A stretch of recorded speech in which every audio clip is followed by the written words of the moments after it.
And now I'm with Jim Dilettoso, who brings yet another perspective, and that is electronics and computer imaging and his analysis of different photographs and materials and things like that involved with the UFO phenomena. Jim, what got you involved originally? How were you approached? In 1977, I was working at Jet Propulsion Laboratory in Pasadena, and I was on the Iridium team on the Shroud of Turin research project. And I put together a team of 4 people to analyze the Iridium test that had come back from Rome after the test had been done. And I was asked by Wendell Stevens and Jim Lorenzen, who are UFO investigators, to put together a team and a procedure to test UFO pictures. And then that led to metal samples and landing tracks and other sites, which we've done privately and secretly, some of it, over the last 15 years. What kinds of things have you found? Well, I'm a skeptic, you might say. I'm a cross between a skeptic and an optimist. So we enter into it not trying to disprove or prove it, but merely to identify what the material is that we're looking at. So I find many things, ranging from photographs, of course, which are very interesting and very useful for determining that there is a genuine phenomena that is going on. I find an increase, of course, in the media these days, in the last 5 or 6 years, about what the phenomena is really about. Now, the media seems to be giving it, you know, maybe not the best treatment. Is that your perspective, or do they seem to be really wanting to put out what's really happening? The media is covering one side, and that is to do with the sensationalism of abductions, people that are taken on board a craft against their will. There's the other side, which are the contact cases, but it's like Billy Meyer. Like Billy Meyer and other people that willingly have contact with extraterrestrials, if that is indeed what they're seeing. There's many questions. Do you have some questions of that? Are there any other interpretations? Well, not in that one case. I don't have any questions, but there may be an effect that's happening from the population due to unclean food. People don't eat fresh food anymore. We're in a 3rd generation now of processed food, and that's never really happened before. Even the fresh food has less than 10% of its nutritional value than it did in the 40s. Correct, and important minerals and vitamins that are required for stability of perception and brainwave thinking. NutraSweet and Prozac are both made by the same company. One causes manic depression, one prevents manic depression. That lab is indeed connected with Los Alamos, directly by contract, in Sandia since the 50s, Cyril Laboratories, where a lot of UFO investigation work has been done. So the intrigue deepens as the psychology of balanced management of the planet gets more complex. You mentioned balanced management of the planet. Yes. Now, is that really what the focus of the quote-unquote New Age is all about? Well, the UFO phenomena has kind of been lumped into the New Age. I wouldn't necessarily say that. Maybe, just in my perspective, maybe the New Age movement is more about individual understanding of their own nature. If you had to say to someone, are you in the New Age movement? Well, I don't know if everyone might know what that means, but are you interested in personal growth and development? Yeah, that's what a lot of people want to do. And hopefully they're getting better at that in themselves every day and every month. And certainly with the contactee experiences, that's really propelling those people into the self-awareness and the growth. What kinds of things have you noticed in recent times with the regularity, the consistency, the amount of information that's coming forth, and the types of people involved with it? Well, we have 2 sources of information that actually of where I get information. And just because of the nature of how I first got involved, it was military personnel. There is an awakening, a further awakening that is happening in the government. And as people might hope that there would be quality people that are working in the government, there are indeed quality people that work at the post office, that work at the Navy, that work at NASA, that work at the Coast Guard, and other agencies where they have more direct contact with the information that becomes available concerning UFO sightings. And those people are indeed from the 60s and 70s, and they're now captains and majors and colonels and bright. So the flower children have grown up, eh? The flower children have budded. The garden has grown, yes. And the information that comes out of government sources is not always just about contacts and abductions and sightings. It's about what it means. It's about... And that is? Well, it's about what it means that it's supposed to mean. There aren't clear answers about it. What do you find that seems to be what it means? I'm sure that encompasses several parameters. The UFO phenomena is a mystery because the extraterrestrials want it to be a mystery. Not because the government or religions or investigators or contactees want it to be a mystery. There's some relationship between the different groups of extraterrestrials and their relationships with each other that has kept it a mystery from us. Apparently, the cycles of growth and technology advancements and spiritual responsibility that's going on now is not related to the extraterrestrials. They're not running and guiding that. We're doing that. Earth people are strong, capable, advanced people that get insight, perhaps from extraterrestrials, in trying to deal with this mystery. But look, we live on an insane planet rushing headlong to destruction. And only a change in mass mind is going to affect that rush towards destruction. Like a critical mass consciousness. Yes, and whether the extraterrestrials are going to come forward and do anything about it is difficult to say. I don't think they are. Well, like Massey says, there needs to be a significant emotional event. How do you think that would happen? Some accidents created by man, pollution, contamination, mismanagement of power and technology. I don't know what it's going to be, but it will be something that will make people all of a sudden wake up and go, wait a minute, this is up to us. This is up to me to solve this problem. I can read about extraterrestrials, I can read about contactees, I can read about angels, but it's up to me and my relationship with my friends and my parents and my family as to what my purpose on this planet is about. And extraterrestrials are very interesting, and I'm sure that they're visiting here, but it's up to us. Jim, thanks for your time. Okay, you're welcome. Thank you. I'm here now with Randolph Winters, who has been part of the UFO phenomena happening here in Sedona this weekend. He's got yet an additional perspective, and that's with his work with the Billy Myers case, which is one of the most well-documented UFO contactee cases in history, so to speak. Randolph, what got you involved with that to begin with? What kind of background did you have that brought you in? It certainly wasn't anything to do with UFOs. I'm a computer software developer, and at the time I heard about Billy Meyer, I believe that was about 1979, and some of his pictures started coming into America. I saw some of the pictures, and I don't know, it just kind of opened up an immense curiosity with me. I just kind of wanted to know more.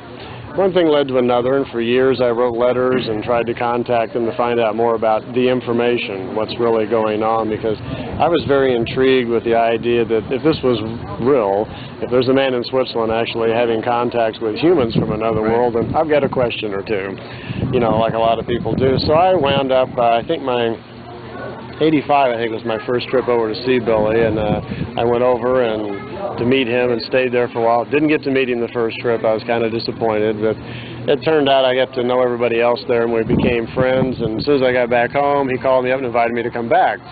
So I waited till the following... Kind of went through the sieve on that one, huh? I think so. I think I passed the entrance exam, and they decided it was okay for me to meet Billy. And so the following summer, I went back and stayed at the house there for the summer, and got to know him real well. Matter of fact, I just hung out with him all day, every day. And that was a real joy for me, not only just to meet him, but to share a lot in his experiences. And then he opened up to me all the material, his books and his notes and so forth. So gee, just a lot of fascinating information and answers to questions over there. Now, being involved in the computer world, I find that most people in the computer world are very well grounded. They know what questions to ask, and you cannot fool them.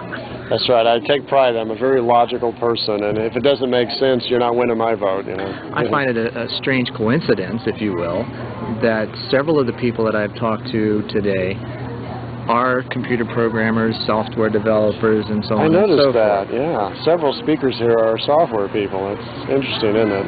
It's a new perspective. I think it. And music. You know, we have a lot of musicians here too. Right. Yeah. Now, from that perspective, what did you find out with Billy? Well, matter of fact, I left him a computer. I was showing him one time. I took a laptop over there on one trip, and I was trying to get them into using the laptop, and I was going to hook up a modem so I could move information back and forth, but that didn't work out. They don't take kindly to new technology, odd enough, and the several people... That's strange, with all the UFO contacts, and he still has a hard time with new technology. Billy doesn't have so much trouble with it. He didn't want to use the computer. He doesn't type or anything. And but the women in the house, he lives with 15 other people there at that place in Schmid-Rudy where he lives at his farm. And most of them regard the computer, for some reason, as like... I don't know, bad technology or something, and they have kind of an attitude thing against it. And I tried very hard just to even show the kids another thing, but I was asked to put it away. And but I used it a lot myself over there. But I thought it was kind of strange too that they're kind of anti-technology. Well, it's not dissimilar to the experience in the corporate world when the computer was first introduced. A lot of people didn't want to have anything to do with it. They're a little. Most of the people around Billy, I'm afraid, unfortunately, are kind of naive, small-town type of people. And this has lended to the problem of people not being able to even get close to Billy or talk to him. They've kind of closed themselves off for the rest of the world because they just don't understand it. You and I live in a very fast-paced society. I live in Los Angeles, and you know, we're used to dealing with that kind of thing. Right. Billy lives on a farm in the mountains where they talk to their animals. He gives his trees names and things, and all the people who live there are very gentle, small-town type people. And I don't mean that in a derogatory sense. They're just not hip to the city at all. Right. And when somebody talking a little faster comes over and tell you what we're going to do, we'll get you a movie deal, and there's this, that, and the other, they are just very nervous. Sure. They don't know how to contend with those sort of things. So I find myself, I'm a rather kind of aggressive, open personality sort of person, and I found myself really slowing down and pulling back while I was over there to blend in. To make myself comfortable around Billy, I had to just like really calm down. And that seemed to work. Mellow out. I mellowed out a lot, yeah. Once I mellowed out and was kind of accepted around the house that I wouldn't be driving him crazy or anything, then I had a great time. And I went back a couple more times. And for me, it was just wonderful because all of us at some point in our life are asking questions about who we are, where we come from, and, you know, questions about life and so forth. Speaking of, regarding the Pleiadians, obviously, from calling them Pleiadians, they come from Pleiades. But what are they? Who are they? What are they really doing? Okay. Well, they're called Pleiadians to begin with because when Billy had his first contacts with them, he asked them where they were from. And they showed him a star chart, and it showed on there that around the sun Tegeta, which is one of our names, astronomers have given a name to a star. It's the top right star in the Pleiades section. When we look at the Pleiades, there's 7 stars. The top right one is called Tegeta, and they merely remarked to him that in that area, several light years back behind there is where they come from. So Billy began to call them the Pleiadians. Just, he needed a name for them. They don't call themselves that. Right. That's just a name he kind of attached to it. And it's like anybody here. We need a label to slap on it. That's right. You know, you're this, you're that, you're blue, or whatever you are. And they told him in a nutshell that we shared common ancestry. That many years back, actually 22 million years back, that some of their ancestors, who they call Lyrians, came here and had a colony on Earth. And they were descendants of Lyrians. 22 million years. 22 million years back, they say it's the first time their records show that the Lyrians had come to Earth. The Lyrians are human. They're very, very white skinned, kind of Scandinavian looking, bright green, blue-eyed, with shock blonde hair, white hair. Are those the ones that have been referred to as the violet race? Well, we seem to be hearing stories of a new white race mixed in with the Greys, but it's not the Lyrians. The Lyrians, unfortunately, are all but extinct. Due to wars and other problems, they just about wiped themselves out, and there's very few of them left. So they have the same problems we do, in other words. Yes, the Lyrians were very violent, and that's what led to the Pleiadians. The 230,000 years back, we're told, in Pleiadian folklore, a group of the Lyrians split off, went their own way, founded their own three-planet colonization, and that's who the Pleiadians are. So they are Lyrians finding a new home. And they told us that today on Earth, and the white population of the planet Earth, that about 1/3 of the people here, 2/3 of that white population is of the Lyrian genetic. That makes you kind of leery, doesn't it? Yeah, just a little.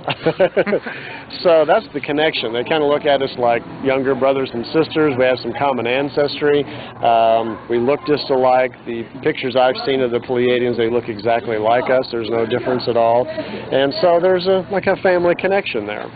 Now, physically, there's no difference. Right. Spiritually, I would say intellectually, what kinds of differences was Billy able to share with you? There seem to be a lot of differences, I would say, in the spiritual area, like you mentioned, because their knowledge is, for one, they're older. They've explained to Billy and he to me that we do go through a series of material lives. What you and I think of as reincarnation is real. As a matter of fact, they track it on their computer systems. They can monitor life to life and see where one let off, what the new person needs to learn, and they exercise that in their schooling and get them back on track. They can monitor from lifetime to lifetime. Kind of like CI in 2150, huh? Something like that. As a matter of fact, that's one of the reasons they chose Billy. They'd been tracking him from lifetime to lifetime and thought he would have been a great candidate to do that. They can bring them forward like that, so it gives them a chance to see things. Because of their technology, they know so much more about the universe we live in and how people are connected to it that they're no longer guessing and, they're beyond the belief systems now. They have actual factual information about how life proliferates. So spiritually, they're farther on down the road because they're far more knowledgeable and connected to the all, the life, whatever it is.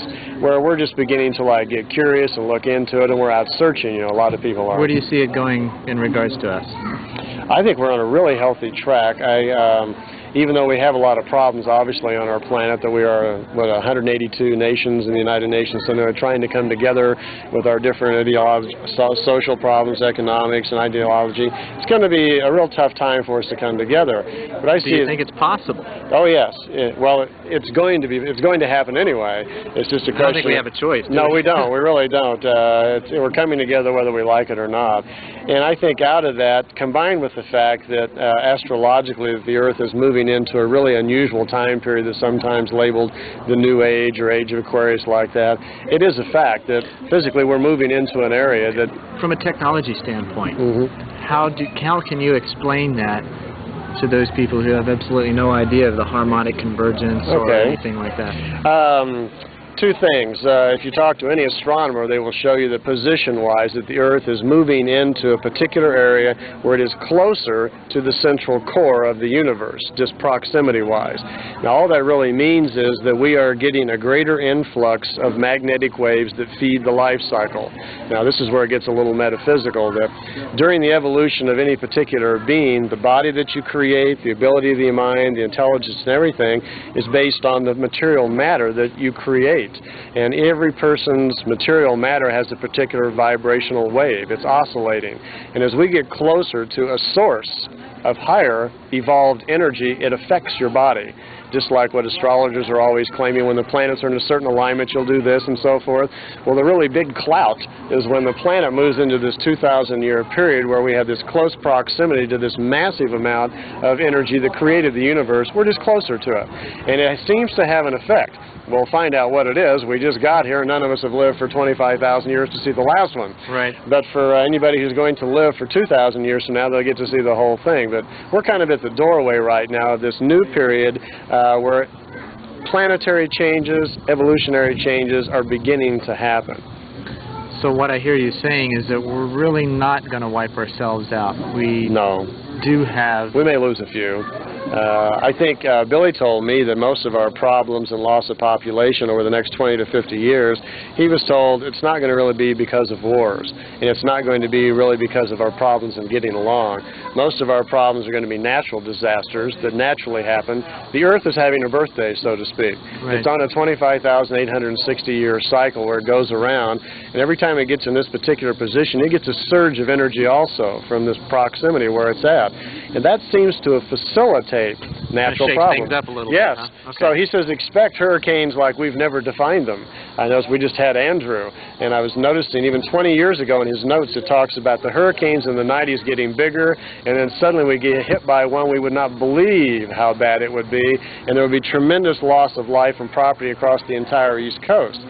So they're talking about earthquakes, hurricanes, tornadoes, and disease becoming much stronger than we've seen before, and possibly between now and 2012, we're told there could be a major loss of life really in those areas. What can we do to prepare for it? Well, a lot of preparing for anything is really empowering yourself with confidence, awareness of self, more knowledge just about who you are, and that's all done through introspective ways like meditation. If you need to, sometimes it's easier for other people to join groups of people they just plain get along with, good friends, people you can share with and love with, you know, and just have a good hug with every now and then that help you through tough times. That mostly what it's really all about is trying to live your life without fear, finding ways you can deal with problems, cataclysms, and difficulties in your life where you don't deal from a level of fear, and that's a little different for everybody. I can't tell everybody just to go out and start meditating, get into your inner self, and develop your spirit. Some people will change the channel right there. But on the other hand, if you know someone who is like that, you might want to sit down and have a chat with them. You might want to take a Saturday afternoon and go to a New Age meeting that you've never done before and just listen to some of the ideas. Because I'm not saying that everybody in the New Age movement has the answer to life. But they definitely don't have a gun they're going to shoot you with. They don't. They're nice people. They're real friendly, and they're definitely trying. The New Age people, if nothing else, are going out very boldly and they're aggressively trying to figure out life. They're not saying we've got the answers, but they're scratching. They're looking for it. And that's a healthy attitude. It's an open mind. And when you go from convention to convention like we're having right here, that's what you find. You find people that all have something different to say and maybe a different approach about it and a different opinion, but they're all very friendly, they're helpful, and they're looking. And they're respectful of one another. That's important. Yeah, we all have to. That's an important lesson in life, to give everybody space to be who they are. Yeah. Randy? Excuse me, Randolph? Yeah. Thank you very much. Oh, thank you, Bruce. Very nice. And now we're here with Susan Gordon, who brings yet another perspective into the UFO phenomenon. And with that, Susan, how did you first get involved? I mean, you're in a slightly different area because you're dealing with things in a more psychological basis. Mm-hmm. What got you involved? Well, I guess I would go back to 1988 when a friend of mine encouraged me to take a few meditation classes, and that seemed to start the ball rolling. I didn't take classes in meditation in order to become a UFO contactee or anything like that. Up to this point, I knew nothing about UFO contacts or that there was such a thing as investigators or anything. I was in the advertising business, and prior to that I was in the horse business, so I couldn't have been further removed from... And substance-wise, your life had been clean, so there was no... Yes, I guess I really feel like an alien because I have not used anything, any mind-altering substances or anything that would have stimulated those processes otherwise, although I do understand that by meditation you can get in touch with the other side, and that certainly is what happened, and it began a long series of events that eventually led me into the UFO field full-time. Now, we first met at the UFO conference several years ago. Right, that was 2 years ago, this September. I remember. Wonderful. Now, the perspective that you're taking now, though, how did you get involved? First of all, would you describe more the skew that you've taken? All right. I've started looking at things genetically and chemically, processes that take place in the brain that allow these sort of things that I'm referring to are anything from what the medical profession terms as auditory hallucinations to visual hallucinations. Whether they're hallucinations or not, I think they're all very real, for one thing. Perception is reality. Perception is reality, that's right, and thought is matter. So it's just a label that's attached to these things, and a lot of people seem to have the same hallucinations, which is rather interesting. But we have to look at how it affects the real world and how people outside of ufology, deal with things like this. And I guess I really started using myself as a guinea pig and finding out why this happened, and I discovered that things occurred when I was a teenager that were probably quite pertinent to what started happening when I was 28 and I had taken those meditation classes, and everything that led to a series of contacts and writings and all kinds of things, you know, that typically happen when someone becomes a UFO contactee, quote unquote. And I started looking at a real practical sense, encouraged by the fact that I live with a scientist who demands hardcore evidence of things, which was actually very good, because I had done the New Age. Grounded. It did. I had done the New Age metaphysical thing. I started working with crystals and started to understand and found a lot of success in working with crystals, especially with animals, which, you know, I'd been a horse trainer for a number of years and was able to see the results and the effects of actually... At an equestrian level, right? At a professional level. I was, up and with jumpers and the Olympic disciplines. So I was into that full time. And I guess I just went from there into various sciences, and I would have to say that I was led into things because although I'd wanted to be a scientist when I was a kid, zoology was my thing, and the microscope was my favorite toy, and I just never had really done that once I got out of high school. So I became interested again in things like electronics and engineering and started studying that, and that led to the study of superconducting materials, and then I looked around and realized that a very big problem was with substance abuse and chemical addictions, and started looking at that, and then discovered molecular psychology and started seeing the connections with the whole extraterrestrial and UFO phenomenon. Then I started looking at genetics because, you know, I'd heard speakers talk about alleged genetic manipulations by aliens and the conspiracies and the cover-ups, and one thing has led to another, and I found some... Is it more a process of actual natural selection? What's that? The process by which I've looked into all of these various sciences, or the way... The way that people are becoming open to these types of experiences, the awareness that they're there. I think what we are actually seeing, from what I have gathered through medical journals, and I do have access to updated medical journals. I volunteer in the I volunteer in the staff library at the Mayo Clinic, which is a very I feel very fortunate to be able to do such a thing. But I do a lot of reading. Not privy to that kind of information. No, and I really did want to look into really specific medical information and select areas of research and study that I was really getting frustrated with in regular libraries, and, you know, starting to look into databases and things like that, and just find out where I can access more specific information. But I think, from what I've gathered, is that we are actually undergoing some kind of evolution in our central nervous system.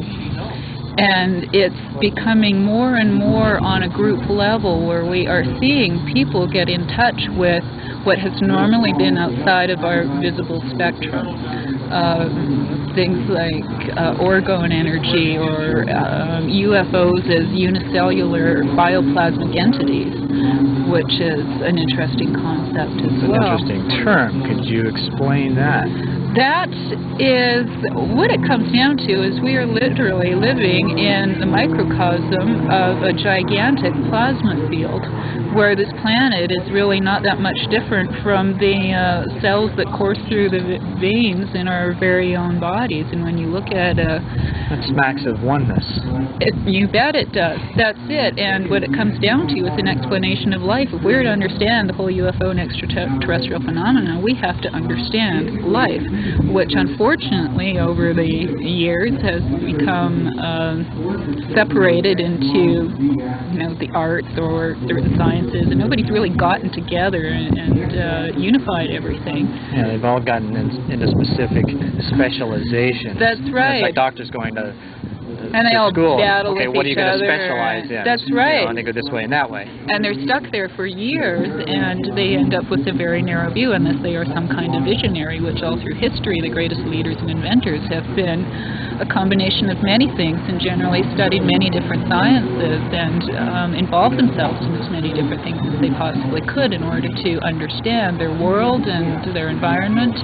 And we really do have to have a sophisticated knowledge of all different aspects in order to understand the UFO phenomena. And understanding that we are part of a huge plasma field is just part of it, and it all makes sense after a while. Takes a while. Yes. The specific study that you've been doing has been more into the specifics of substance abuse, chemical stimulation, That's from right. the foods that we eat and the products that we put into our bodies. What have you found in that? A lot. There are chemicals that are becoming very popular, like the artificial sweeteners and things that are known not only very toxic to the human body, but they actually cause alterations at the level of the gene expression so that thoughts become disordered. The whole process that goes from the gene to the enzyme to the molecule to the thought becomes defective. And we're seeing a really... So the electrochemical neurocircuitry breaks down. That's right. That's right. It just malfunctions. It has a lot to do with understanding basic brain chemistry and how neural circuitry works.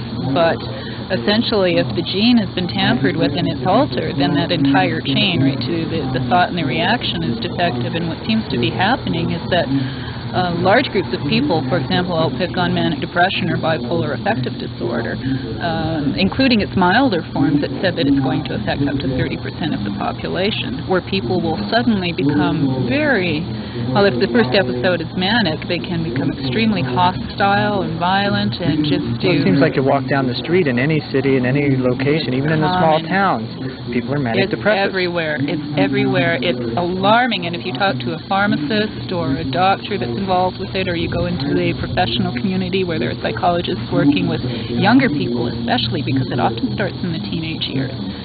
And it's very, very frightening. And it seems that a lot of these people all of a sudden start doing things that in the metaphysical community are considered wonderful, like they start channeling music, or they start talking to angels, or they start seeing UFOs. And it seems to correlate with... But is that good for them? In this case, it isn't. It seems to throw them completely off balance, and then especially if it's been chemically triggered. Body substances like poisonous substances in the food, like NutraSweet, which is so toxic and has been known to, it is a known trigger for this illness, as is cocaine, for example. Anything that seems to cause violent mood or personality swings, it's my personal feeling that this puts people in danger of these. And I believe it's driven, I mean, if you want to go back and you can look at the whole idea of these gray aliens being fallen angels, the Luciferic beings who would prefer that mankind not evolve, remain as spiritual automatons instead of gaining spiritual freedom. And it's all of these substances that take away the free will of the person that has used them. And it seems that even if there's a pre-existing genetic condition, for example, if someone's the child of an alcoholic, you are known to have a condition that exists in the brain that actually registers on an EEG as a missing brainwave pattern called P3. And I think sometimes in the case of manic depression, even that seems to be the only common link. And substance abuse is very common amongst those with the manic depression too. And like I mentioned, cocaine is a known trigger. You also mentioned NutraSweet, which happens to be made by the same company that manufactures Prozac, which is a drug that is used in cases of depression and manic depression. It's very controversial. So you're saying that the same company that produces the chemical that causes the disease also produces the chemical that treats the disease. Yes. That sounds like a hell of a money-making proposition. Doesn't it? I mean, it kind of takes it out of the context of, okay, so the government has UFOs, and there's all this stuff going on about the conspiracies and the cover-ups, and I think people are missing what is really happening. Well, one of the oldest Chinese philosophies is to divide the enemy and let them fight amongst themselves. Sure. Which is exactly what's happening. And as far as, you know, chemical, electrochemical, I mean, I use the term psychogenetic engineering a lot. Because when the gene is pinpointed, the gene that causes, I mean, our laboratories, they say in the profession that, you know, this is all being researched now, it's all being discovered. Well, you can bet in some lab, which all of the major universities in the research are monitored by the CIA in this country, which, of course, don't have to release anything to the general public. Which is scary when you know that George Bush used to be the head of CIA. Of course. And all of this technology is not alien technology. Who knows, maybe some extraterrestrial started it in some lab a long time ago, but it is certainly known to the labs and to the researchers and to the scientists on this planet, the ones that are working with it, the ones that are releasing it. You can bet the stuff that gets released to the public has been in the works and known long before it ever gets into the public sector. And marginalized information, so to speak. Yeah, sure it is. So psychogenetic engineering is not beyond the capabilities of what goes on this planet right now. I mean, we have machines that if a photon in your brain moves, these machines will register it. I'm talking about a SQUID or, you know, an MRI, magnetic resonance imaging, which is something that actually alters, it works off what's called the resting rate of hydrogen atoms in the body. And we can actually see inside a person's head. Well, it's still a lot of There's been articles in the major papers here, I'm guessing about 6 months ago, regarding MRI. Sure. It's, there's still a lot that's unknown about it. Even with functional brain scanning or brain mapping, people are saying now, is it a useful tool or a dangerous toy? Because these instruments are now in the hands of a lot of uncertified people. And who knows what's going to come out of that. Same thing with television, I suppose, eh? The television's in the hands of a lot of uncertified people.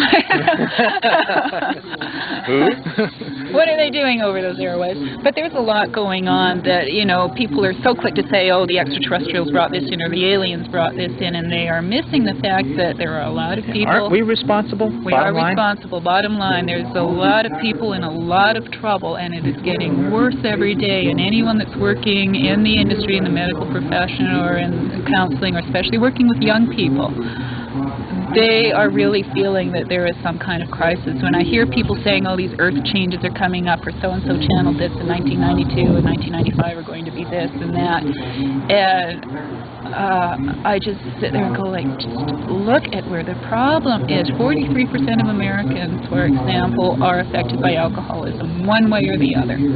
It is absolutely devastating. It is usually the underlying problem between half the people in prison, 25% of all hospital cases. That's from a book called, I believe it's called Alcohol in America, which is an excellent book. And it might be even higher than that. And it's absolutely devastating. Really devastating. If there is a crisis, in the human mind right now, which I believe is where things like, this photon belt and all of this stuff that came up, and although people laughed at it and said it was a joke, to me it indicates that something is definitely going on. When people start spreading this around and other people start believing it, there is definitely a crisis happening. Well, especially when you achieve, like we were talking earlier, a mass critical consciousness. Yes. That enables something to happen, whether we consciously accept the responsibility for that or not. And that doesn't mean that it doesn't happen. That's right. It's like just because you don't believe something doesn't mean it's not true. Yeah. And I actually use the word believe very little now, because you can know one way or the other. You can do enough research, even if it's finding out what goes on between, life and rebirth, if you want. You can find scientific, you can look into physics, you can look into chemistry, you can look at anthroposophy, and you can find out exactly what happens with very logical explanations, not just saying, oh, the energy is this or the vibration is this. There is always some way to get some kind of concrete fact. And in spiritual science, which I have to consider ufology being, in one aspect, spiritual science, even more so than mechanistic science, I think you have to endeavor to find concrete facts. Generalizations and abstractions aren't good enough. If somebody's talking energy, then they darn well better have a physical explanation of what energy means, what vibration or vibratory rate means. If they're talking about light, they're talking about wavelengths and nanometers. Are they talking particles or wave fields? And you kind of have to flip-flop back and forth, because, again, there isn't really a tightly knit community that really does combine all of these things totally, although there are some very good groups out there. How can someone who is questioning these things, how can they rely on what's going on inside of them? That's another interesting point, because I think more than ever it's really important to, like I mentioned earlier this morning, to maintain our sanity. And in order to do that, you have to know what is going on in the world around you as far as what is creating just the opposite. And in order to stay focused and really know what's happening with your body, for example, you know, people that are fatigued or having environmental allergies, just generally feeling unwell, or that they're in the wrong place, or that something's not happening. Like the chronic fatigue syndrome. Yes. That the majority, I mean, it's even stated medically that it's been proven that the majority of people in the United States suffer from chronic fatigue syndrome. Oh, and I believe it. And the only way we're going to get around that is to learn how our body works, like how it really works, and understand how the energy system works. And I think our future is in non-invasive medicine, for one thing. And really, from what I've found and from what I've put into practice recently, is that light, for one thing, is a very practical thing to actually work with. I mean, full spectrum lighting, which helps keep the body balanced. It's actually been approved by the National Institute of Mental Health now in the treatment of, I believe it's 6 or 7 different mental disorders that have been divided up into, and the full spectrum light boxes have been approved for treatment to be covered by insurance and everything. In the so case we are of making depression, strides then. we are. We actually are. And when I see things like that happen, I go, all right, there is hope. There are good things. Because I don't mean to sound like all doom and gloom, you know. I mean, everything is not terrible, but we have to be aware that this is happening to large groups of people on a large scale, and we must somehow be aware of which substances take away our free will, which includes anything that is mood and mind altering at this point, puts you in touch with the group consciousness that surrounds that substance. And the most part, it's pretty bad at this point. Pretty bad. Susan? Thank you. So you're welcome. So we said, in essence, that we need to know what is. We do, and what we can do. I am your door.